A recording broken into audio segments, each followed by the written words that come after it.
wano tewali avaako e Rwanda tebavuddeeko naye enguudo ziringa ze baalako emikeeka lwaki wano sigwe kiri because wano tewali avuddeko e Rwanda nayo tewali avuddeko naye bikoledde Rwanda birabika. Kakati good governance is determined in accordance to results. Si kuvaako na butavaako naye results si kati ekintu kye bayita DP block tikiriwo tekibeerangawo tekirina namakulu abali mu DP block ogambe they what they are majorly wazoks palokas numbuskals idiots and dingleberries because musatu tonyeza osat radio 4 ensonso ne kikomika tonyeze mu musanvu radio 7 eraka yabejikuru omukama kabaliganze Adam Kungu wabale nnyo okuberanga okyali naffe wamu n'okutuuliriza yonna gy'osinzira. Well nkyali ne honorable Fred Mukasambidde tuba mu class twagabulirwa kuna kuba kuyiga kuba kusoma so yonna gye musinzira njagala kubebaza alina ky'obuuza ky'otesoba ky'obula message teeka ku 0756 02505 bitukomyo so n'olwekyo abantu aba bagwa mu ekyo ekiti ate baba balungi nnyo nti bo basobola okulimbibwa era bingi bye batasobola kukola era bo baba completely diverted nti bo baba mu nsi ndala n'omukulembeze abeera mu nsi ndala n'olwekyo bw'obanga toyingiridde ensi yaabwe nabo tebaddamu kufaako kakati obeera n'eggwanga nga lirina abantu ebiti bibiri nga naye buli kiti kiri mu nsi yaakyo abasinga okwagala okulwa ku bukulembeze eyo embeera bajagala nnyo naye tekulaakulanya ggwanga kubanga bo bafuuka nga kakeera njaga kutegeezera kati buli omu yakitegeera kakati buli muntu awaaba kuba engombe ebeerawo ebeeremu nti everybody is the question and the president is the answer kakati ye kimukolera gwe nange tuli bibuuzo mu nsi muno ye ayina ekyokudda ye ekyokuddamu ye ansa yennyini tubeera bibuuzo era abasinze muli naana obatunulira n'olaba ebbanga lyamala naye nga ne figa ye yennyini alabikira ddala nga question mark kubanga ansa agirinaanye ensi bwegenda bwetyo teddamu kubeeramu accountability tedda mukubanga etambulira ku planning wakakati njagala okutegeeza olunaku olwaleero wano tewali mateeka osobola okukeera enkya nga mu road reserve mulimu ennyumba ate nga bagamba nti eyo ya munene tolina kyojja mugamba amateeka gagamba nti omuntu ayina ekyapa n'ow'ekibanja ku ttaka eryo lyennyini erimu balina obuyinza obwenkanankana nti ono tatunda ng'ono tategedde ku bombi era tewali waayina buyinza kugoba mulala lyeteeka naye nkugambye nti bakeera kiro saawa 6 gw'ekiro looleze nte ne zijja ne basiba sengenge kibooko ne zifulumya abadde ku kibanja gyebiri ffe tuli balooya bitutuukako kakati kikulaga nti kati abakola ekyo ekyamazima si mateeka ga ggwanga nti gabakkiriza era ne president wa Uganda nina okukkiriza nti naye takyagala naye balina kye bamukolera kyayagala okumusigaza ku bukulembeze kati bw'abalamu bw'ati n'agamba era lumu yasirisaakawo IGG ng'ayogera kati tuteeke ebintu by'abantu bye balina ku minzaani lifestyle audit eno sayidi tuteekeyo omusaala gwabwe tugambe naye gwe afune miliyoni 2 omwezi obeera otya nga wakakolera emyaka 5 miliyoni 2 buli mwezi ezo sente zandibadde sente ntono nnyo tezisukka kawumbi okka tezisukka biliyoni 5 yes naye obeera otya ng'olina ebyobugagga bya miliyoni $18 ze biliyoni katugeze nga 65 sente wazijjawa tukukebere president yamugamba leka toleeta buzibu biveeko kati obuzibu ye bwe yalengera soobwo kuba omubbi tayinza kubaako kyatukola ng'ali mu kkomera naye kaakati n'aba muli emabega bonna obululu bajja buzzawa bajja bumujjako so n'aba nga yasinga kwagala kutunulira nsigalako ntya okusinga ekitambula yendeta ku kibuuzo abantu omu kye bazze babuza ku programu ez'enjawulo wano whether actually developing countries nga Uganda twali ready ogenda mu nfugo ya democracy brother mu nkola ya demokrasia nti abanji because kati gwokijeyo kyabanji kye bagamba kye kituufu era kye tugenda nakyo but the majority can be wrong. Wachiraba kati majority yawa nebeera wrong. Do we really need that in this in developing countries, for example? Kati enough mistake je twakola kwe kulowooza nti there is a similar definition of democracy in all countries. Nti bwobeera olaba bwobeera mu America n'okubira kungu ng'ali wano oba n'okubira mbidde nga yali mu Uganda essaawa ziba tezifaanagana. Era ewamu buba buzibye ewalala nga ku makya. Abatuwuliriza kati mu America gwaka butandika okwakirira ku makya fe wano kiro kakati buli nsi tosobola kugamba nti democracy is a government of the people, for the people, by the people. Will of the majority. Awo wano bakiyita good governance. Enfuga enki ennungi era eyo okugipima bagipimira ku results ku bivuddemu. Hankuweeyo ebyokulabirako. Tuyina ensi ez'abakulembeze abaluddeko. Tuyina Cameroon wa Paul Biya naliyoko mu lukuŋŋaana lw'abaloya ba Africa ne bamuleeta kagaali ayogere naffe atu addressing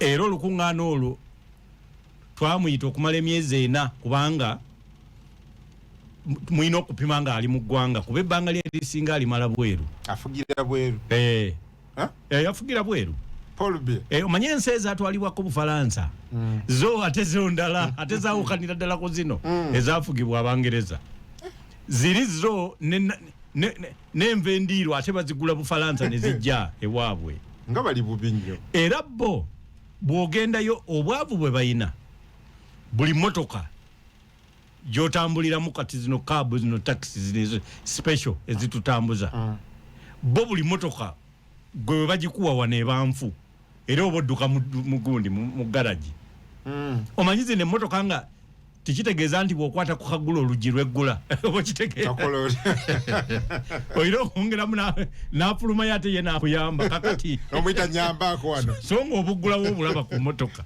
kati kyekiri Cameroon ye level y'obwavu obwo level y'obwavu eriryo kakati naye conference center mwe twatuula kakatono nnyo nsabuddeko wali bafugira bweru amala emyezi 4 ali eri naye nga ye president wa wano kakati oyinza okukwata ababbye sente bwe bamuwamba tasobola oyo asinga kwesiga baluganda n'abanywanyi ate buli gwe yeesiga amuyinako ne fayiro kati wano ewaffe ekyamazima buli muntu president w'eggwanga amuyinako fayiro y'ekintu kye yabba.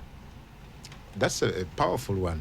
Buli muntu amuyinako mu Uganda era tewali kyatamanyi kubigenda buli omu alina kyamumanyiko buli omu era buli muntu gw'olaba ng'ono takyenyenya gwe bw'otegerera nti alina kyamumanyiko gwe mbulire yali amuvuddeko ne batabaayo kye baleeta bangi waligo bateekako tukubanja emisolo za buwumbi bwebute nga waliwo yali tamanyi bulungi nti amazzi bagasasula naye yakitegeera amaze kubisa posita ne bavuga nti wota tewasasula biru ya myaka 2 bonna abayinako likodi naye ateekaawo byakulwanyisa bye Cameroon ebbanga omukulembeze lyamazeeko ery'emyaka emiyitirivu twali mu conference center eringa eyaffe wano naye eyaabwe nga nemmeeza bw'ogikubako bwoti ejjempumbu kati nga kikulaga nti Abafalansa be bagizimba era emmeeza ze baalekawo ze ziriwo ensi kasita abakulembeze batandika nga balowooza nnyo ku kulembera kwabwe tebamala budde nga bakulaakulanya eggwanga genda wano South Sudan buli luguudo lw'olaba baluzimba ku inauguration ng'ensi egenda kutandika 2011 2012 nga bagenda obbateera ensi nga bava ku Sudani eri ya Khartoum naye enguudo ezazimbibwa kati nga abatuuliza be mulaba wano bwe twali tulina olukuŋŋaana lwa Naamu wano baazimba enguudo kati Naamu yeeri enguudo ze bakola kwolo ze ziriyo more than 10 years later. N'olwekyo kikulaga nti ensi teyeeyongerayo. So mu Africa toleeta democracy ono w'obululu. Naye tunuulira obukulembeze obwabeeranga mu Africa bwabanga butya. Bwabanga bw'abasajja bakabaka nga tebavaako. Kakati oyinza okugenda Tanzania n'olowooza nti bapulezidenti bavaako. Okay. Naye bavaako. Naye ekibiina kye kisigalako. Texan system esigalawo. Kyekimu. Kakati eyo nayo tombuulira nti eyo democracy. Kakati gende Kenya bavaako. Naye family zezimu zeziddako. Same group. Wano tewali avaako. Rwanda tebavuddeeko. Naye enguudo ziringa ze baalako emikeeka. Rwanda. Lwaki wano sigwe kiri because wano tewali avuddeko. Rwanda nayo tewali avuddeko. Naye bikoledde Rwanda birabika. Kakati good governance. Kulembeze bulungi. Is determined in accordance to results. Si kuvaako na butavaako. Kyenjagala okulaga. Si kuvaako na butavaako. Naye result si. Musobola okukyusa ne mukyusa ne mukyusa ne bisigala nga bwe biri. Oba ne mutakyusa. Yes. Ne bikyuko bayire ne bisigala nga bwe biri. Tanzania bakugambye nti kati bwogenda mu byalo osangayo abaguze ennyonyi. Naye ekibiina kyekimu kyekiriko. CCM. Ekigaana Tanzania ne Kenya okubanga byenkana economically ki nga zina coastline eyawukako katono. Kenya coastline eri 128 oba 32, Tanzania yeri 128. Era coastline gye tweyongedde Somalia ya 13 gyetuwadde. Kati tutandise okugoberera ensi ziri ezirina coastline ey'amaanyi nga zi Europe zaani ng'okogata 37 aga coastline ya DRC. Naye yo tekola kubanga bakulu enguudo ezigenda teziriibwa. So n'olwekyo njagala kubuulira ebyobugagga ebiri mu nsi si bye bigaggawaza ensi.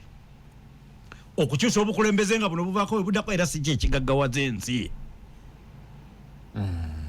N'okulemerako si kye ekigaggawaza. Good governance kye ekigaggawaza ki ensi. How do we get that good governance? Kanzi gye tutandikirawo ku Radio 4 ne Radio 7. Well, so nga obudde tukyalina honorable nyala kumbuuza ku bbaluwa za president. President yawandise ebbaluwa awo. Natugamba joladde mbuuza wano nti bwe zibanga ebbaluwa ddala ziri addressed wa speaker zituuka zitya mu mikono gy'abantu. Era nakyo kyekuusa ku kiri honorable kyatugenda nti kasita olabanga omukulembeze wa gavumenti epiikize interest mu nsonga. Eba ki ekigendererwa kyerabira muziri ga lubindi. Waliwo mbuuza wano nti abawarabu bayina democracy balonda gambe twogere ku Saudi Arabia, Dubai, where China. Nagenda ko lumu China akafuba kayita Gwanzu nali njagala nga nzimba hoteli yange e Masaka. Njagala gula tiles. Kakati nenyingirawo akabuga nembuuzako omuntu omwawo kubanga nalina mutaputa wange mugamba mumbuuliza oyo nti meya wa wano yaani. Kubanga mukazi yali mugagga atunda bino atunda biri kati ngate gwe ntambula nayo mutaputa yali nannyini wa company bagita Lifemate. Si nannyini naye yali nganga marketing manager. Lifemate eyo namuliriza nogireta njirese Kampala eno eyo company. Kakati nangamba nti meya ki ne mugamba akulembera wano eggwanzu yaani. Naka simanyi ne kamalo okugugolinga kakati abatuuliza okugugolinga kitegeeza okuteeka ekibuuzo ku mutimbagano gwa internet ekubuulire answer. Kati eri leadership sekikulu tekikyali kikulu sensonga tebagana kumanya ani afuga wano kubanga tebalina kinnya kyebagamba nti kino bategerera kai abadde alina kiziba atakizibye. Kasita mufuna results kasita abantu bakola temuddamu kumanya baani abo ababirimu. Eddagala nga terinaggwa mu ddwaliro bannansi tebayinza kumanya minisita amanya ge yaani. Kwa bamunoonyeza haki. Tewali. Because eddagala gye liri, abasawo we bali, supervision ekolebwa, buli omu akola ogugwe. Enguzi nga tennaba kuyingira. Toyinza kwagala kumanya mukulembeze omwagaza ki. Tewali. Abatuuliza mugende mu kampuni wano egaba driving permit. Sisuubira nti kubasomesa wano ku baana abafunye permit si kubakoze ki bamanyi n'amanya gaabwe abazigaba. Kuba eyo kampuni eyina system nkambwe. Eyo mpitirivu. Mpitirivu. Teriyo nti ate omuzze ebbaliyo muwe ssente bwezi tebiriyo. Kati n'ensi emu kuzitwetoolodde tekikyali kyovola omukulembeze yesimbawo n'afuna 98. Abantu ne balowooza mbu anti kubanga leadership tekikyali ensonga ezaabwe endala. Wano Uganda leadership ekigifuula ensonga ebitakoleddwa. Kati buli lwe tumaliriza nga waliwo ebitakoleddwa batandika okubuuza ani abadde okikola. Atakikoze olwo ne bamuyimba ng'ennyimba buli kaseera. Pulezidenti w'eggwanga kye yandibadde akola singa yali ayagala okusigala ku bukulembeze kyensuubira nti akyasigala tebanga ddene. Tutandika okutunulira results. China balonda tebalonda. Ate balonda ki? Naavuddeko tosobola tegeera nvaako ye. Bayina gye bayita Politi Bureau ekulira pate yaabwe eyo Communist Party of China. Yes. Pate yaabwe eyo etuula yo yennyini yajjako president nessaako omulala. Bantu batono nnyo bwe badde. Era mwe mugenda kitegeera nga kiri mu mukolo gw'amaanyi ennyo nga bonabona tebeenyenya na kwenyenya bwe bati. Just ebiwandiiko ebisomebwa tugenda kuzimba bino omukulembeze azeeko mulungi agenda kuzimba bino. Kakati njagala okukutegeeza olaba ne Cuba erinaanya America yakyusa obukulembeze bwayo. Saawulirayo kwekalakaasa, saawulirayo naye oli yalangirira bulangirizi ng'ali mu kuwaayo obukulembeze. Ate na wano abatuuliza kiyinza okutuukirira ng'agamba nti obukulembeze oba obuyinza obulonda kabineti n'ogirangirira neerayira n'etandika okuweereza mbukwasizza gundi my brother. Yayogeranga statements nga 10 nga buli kimu asembyayo ani my brother.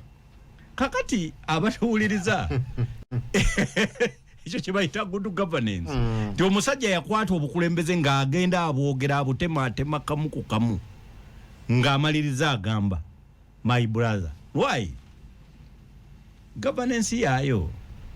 Lwaki abantu gwe bwe weeyazika omuntu amanyi okuzannya omupiira ajja azannyire ttiimu yo abawaaba nti mwazanyisiza omuntu lwaki bagamba mwazanyisiza omucuba?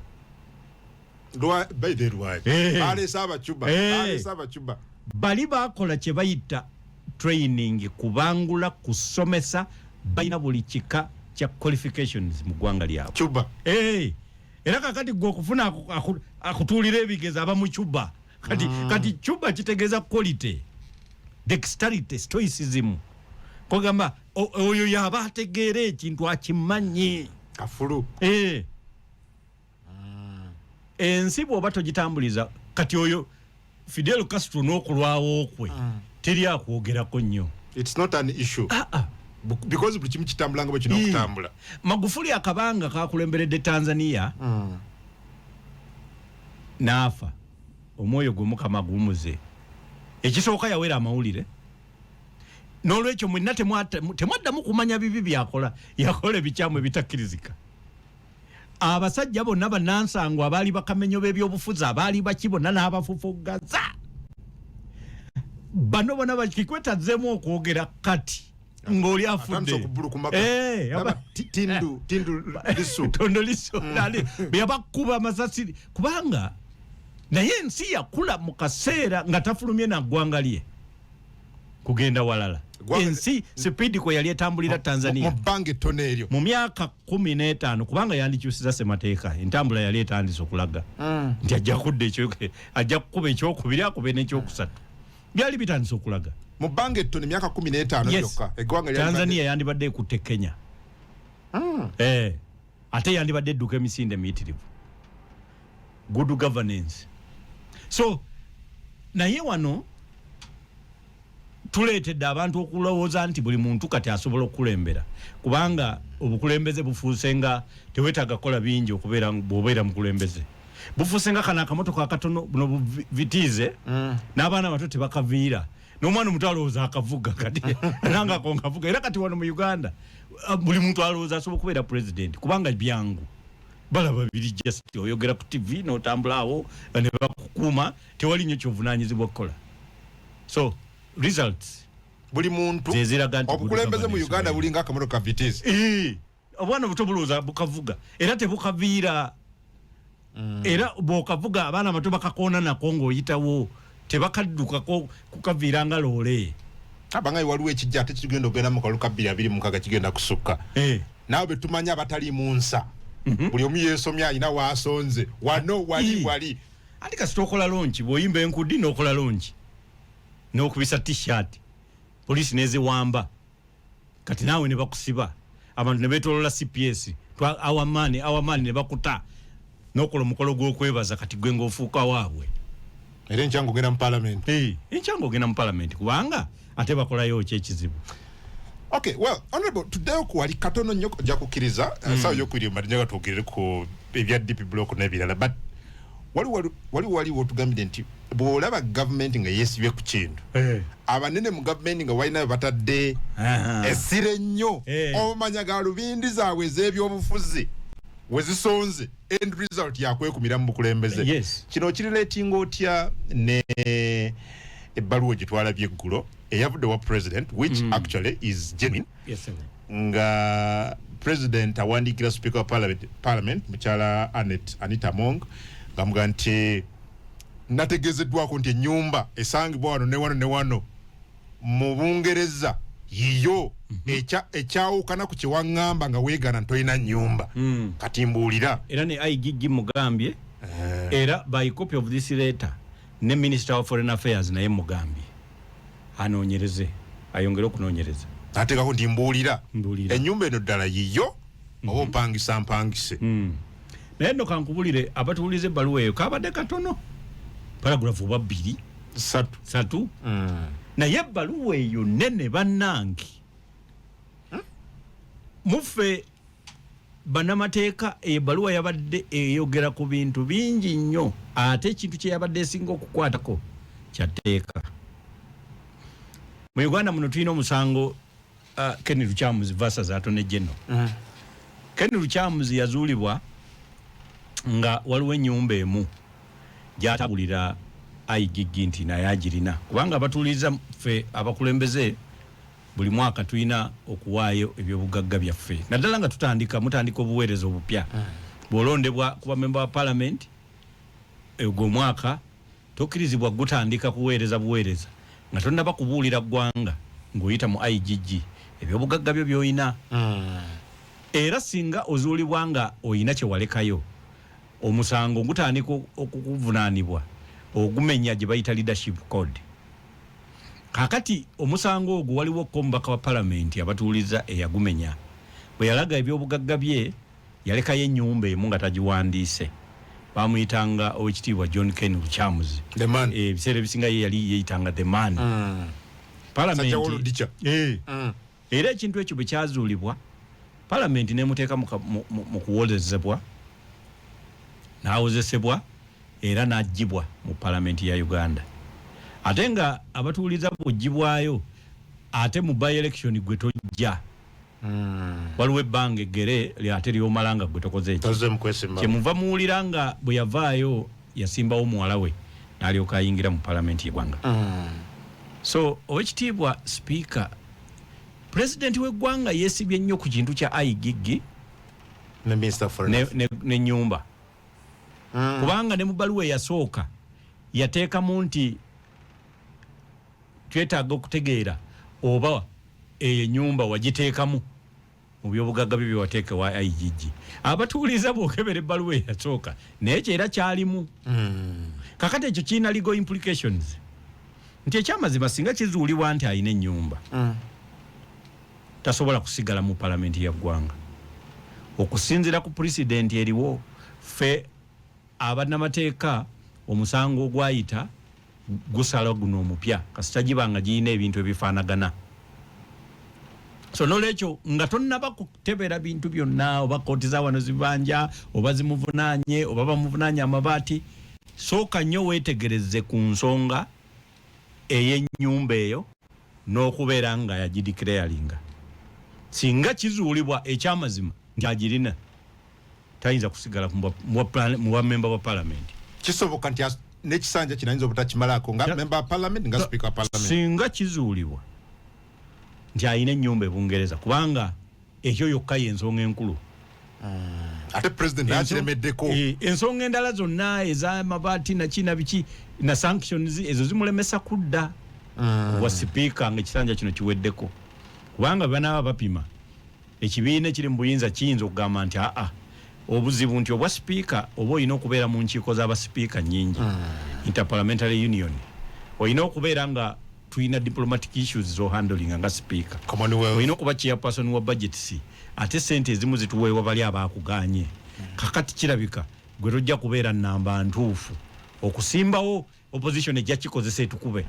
Ekyo kyokka bakujjako tiketi mu kisanja ekikola ki ekijja kino ekyennyumba kyo kikuleeta okuva mu palamenti mu kino ekisanja kyennyini. So kikulaga nti awandiika ebbaluwa ezo tezimutolokako butolosi okugenda mu public. Awandiika ezo ebbaluwa tezimutolokako butolosi okugenda mu public, naye kigendererwa kye kyennyini buli siteepu abantu babeere nga bagimanyaako, guleme kubanga musango gwe singa obaako ekikutuuseeko. Kyekigendererwa ekyo kigendererwa tezitoloka butolosi nti baluwa zaaliikinze tekisoboka, tezitoloka butolosi. Kubanga nange neebuuza bano bakulu bombi buli omu akulira army ya government lwaki tebawuliziganya ku ssimu oba if it is oba oli naayita president naayita speaker ne boogera oba ne bafuna engeri gye boogera nga tebiri mu mawulire. So ogambye ekigendererwa ensi emanye ensi ebeere nga buli mutendere gwotuukako ku nsonga ey'ensi egutegeera. Ampuliriza katujje tova ku radio 4 ne radio 7 bwe tukomawo ensonga bbiri. Sooka ye ya DP block, bamu ku bamemba ba DP block balangiridde gye officially nti bagyewo enkolagana yaabwe n'ekibiina kya National Unity Platform, but also olwo bajja tubulyako briefly ku kusonda emikono parliament okugenda maaso, abaga nti baagala kunaabya gwokya ng'enjogenda kusonda kweri abamu ku bakomishona ba parliament omuli ne munnamasaka munne Honorable Mathias Mpuuga. I need to hear your take ku DP block. Ogambye mu bulamu bwo bwonna teweetabanga mu kintu kitalina makulu. Kitalina makulu sikyetabanga mu kitalina makulu wano. Kati ekintu kye bayita DP block tikiriiwo, tekibeerangawo, tekirina na makulu. Mwalimu ebibiina n'ebisinde DP kennyini abamu ku bamemba ba DP tebeerangako DP, abamu ku bamemba ba DP SDP PDP abo ba revolving politicians, roving babeera ba roving oba nomads. Ebiseera byonna basobola okweyita ekintu okusinziira ku ngeri gye yazuukuse, naye nga tebamanyi kibiina mwe bagwa. Kati olaba block abatuuliza si block eno nga etafaali BLOCK. Kino block ketebaako kitegeeza amawanga oba ebibiina oba registered political entities nga zikoze alliance. It becomes a block. Yes. Kati bibiina ki ebikola DP block? Nkubulidde PDP, SDP, some members of DP. Anti members si kibiina. Kakati tosobola kugamba nti ate babeera mu block. Just abakola ebintu ebyo nabakunyonyodde ebigambo ebibadde abanyonyola. Okay, the nomads. Nomads be bali abagwa mu biri Wazoks, Lockers, Nambuscals and Dingo Berries. Those are present when in UP Moyaji Chigambo Kadingo. Dingo Berry. Chitegezero omuntu omutole. Abali mu DP block. Okay, they are what? They are majorly Wazoks, Lockers, Nambuscals, idiots and Dingo Berries. Because ebintu ebaliko bintu bya just kuudisa abantu. Kuudisa tibiriyo. They are figments of a fertile imagination. Tibiriyo.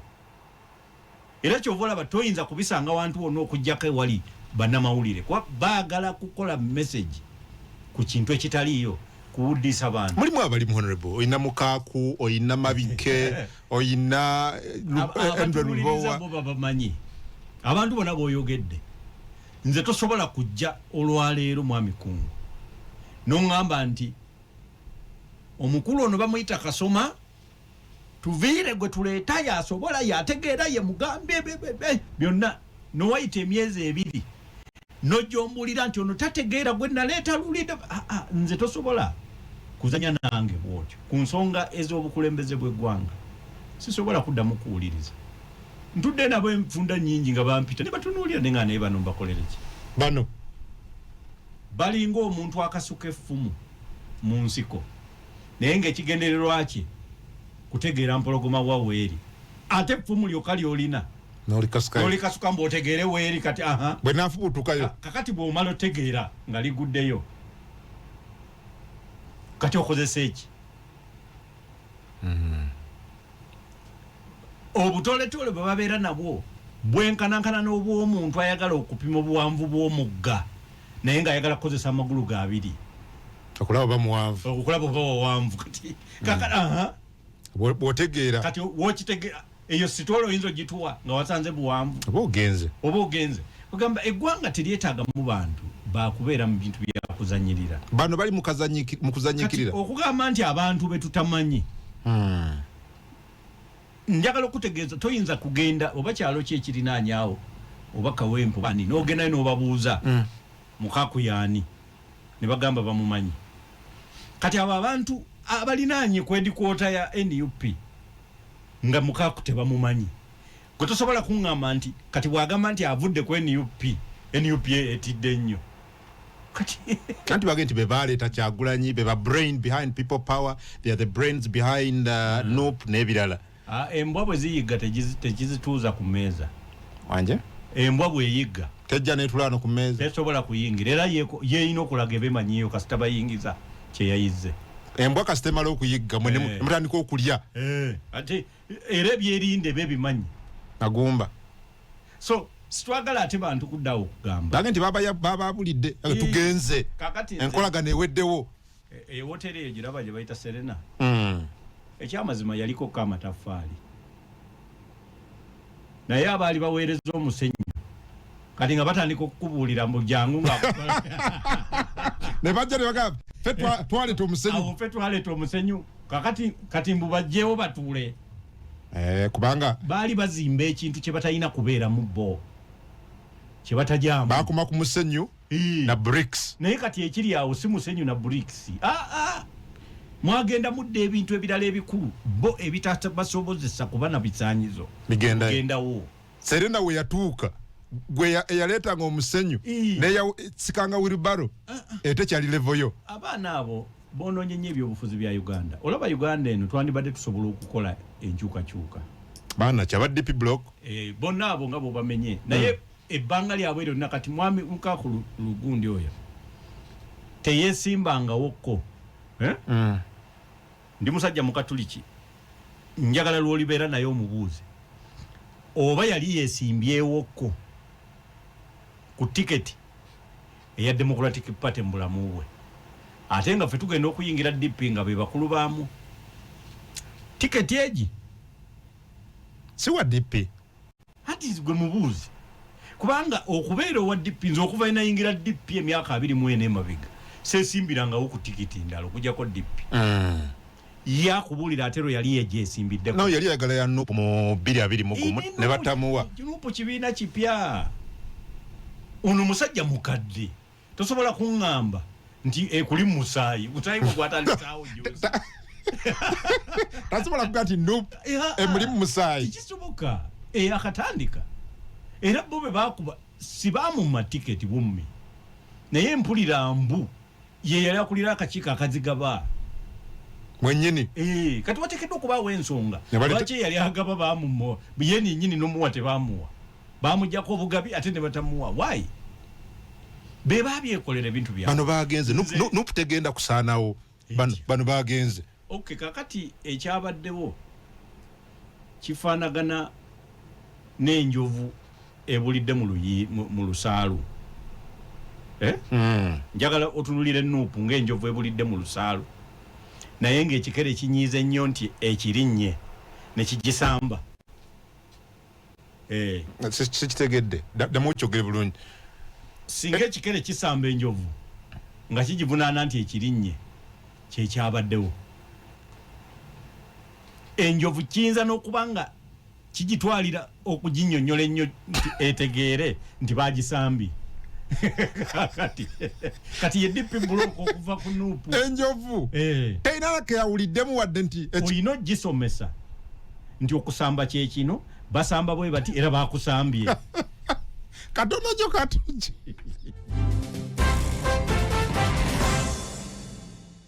ku 103 tonyeza Husat Radio 4 ensunsu nze Adam Kungu program gw'ensonga kwe tuli ndire honorable Fred Mukasa Mbidde akati omutaka yasoose okuba yagambye nti ba intellectual beesambye ebyobufuzi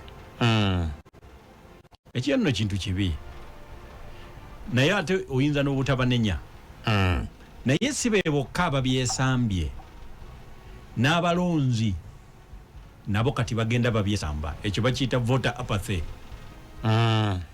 nti ba intellectual beesambye ebyobufuzi kubanga tayagala muteeka ku minzaani yeemu n'omuntu eyatontomye obutontomi abantu ne bakuŋŋaana kati n'afuuka nti yagenda okubakulembera kweka information katono nali njogera ne honorable Yusuf Nsibambi just the other day about a month ago nangamba kyebagwako mu parliament yetakimanyi nagamba of course ye abadde musomese makerera asomesa amateeka n'ebirala nagamba balonda omuntu wa senior 6 tikati yakulira akakiiko ka parliament obaka amateeka akakiiko ka parliament konna naye nga abaliko be Bansibambi aba degree ABS3 bayina okukubiriza mu kakiiko ako nagamba otunula n'okwata ne kutanoga kati bino ngenda kukola biki nagamba era abamu ku ffe n'okwejjusa kye twasuubira mu parliament si kye tulaba osanga omutole kwota nkwota omutole tolo ligwoyogeddeko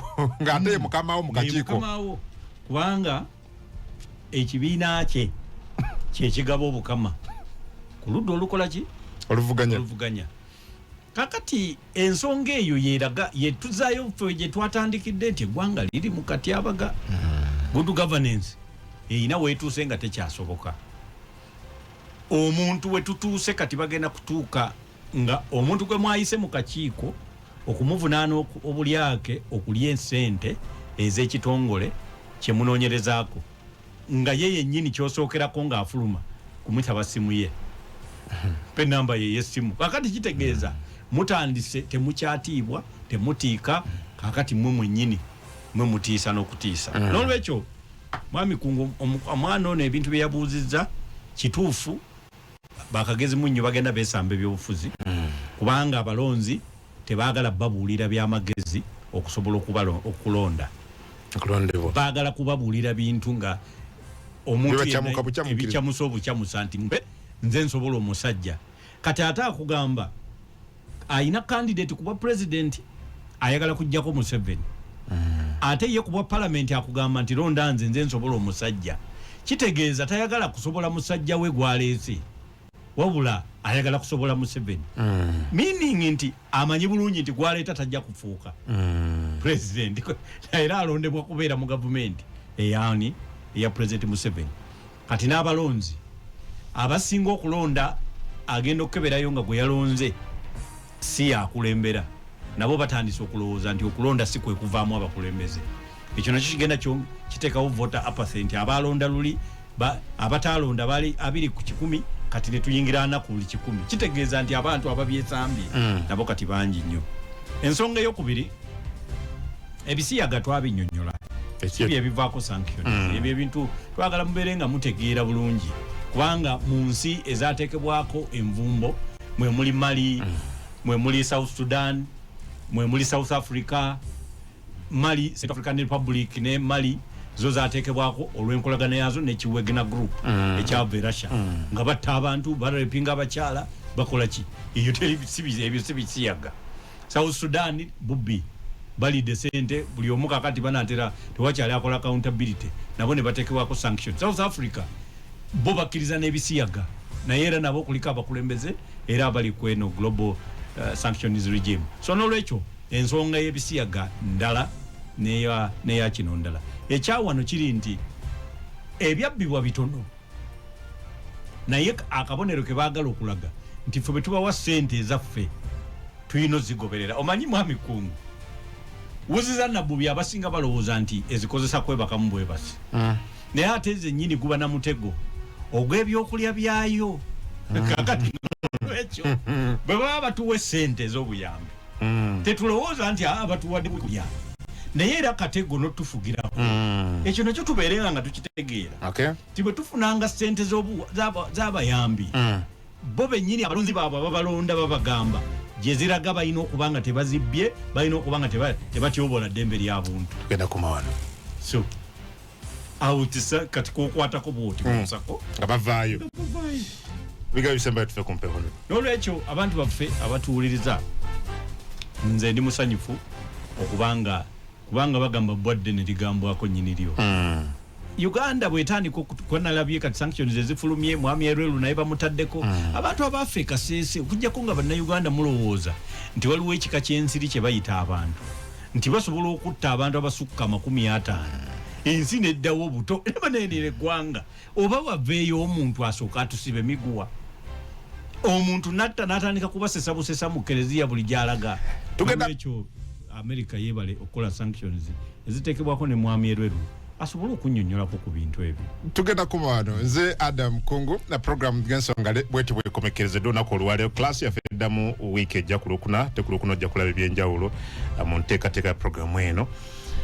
Kambaleke mbakwase Mwami Kagugu Fulgence ababa muli mu Luganda ku radio zombi akuume.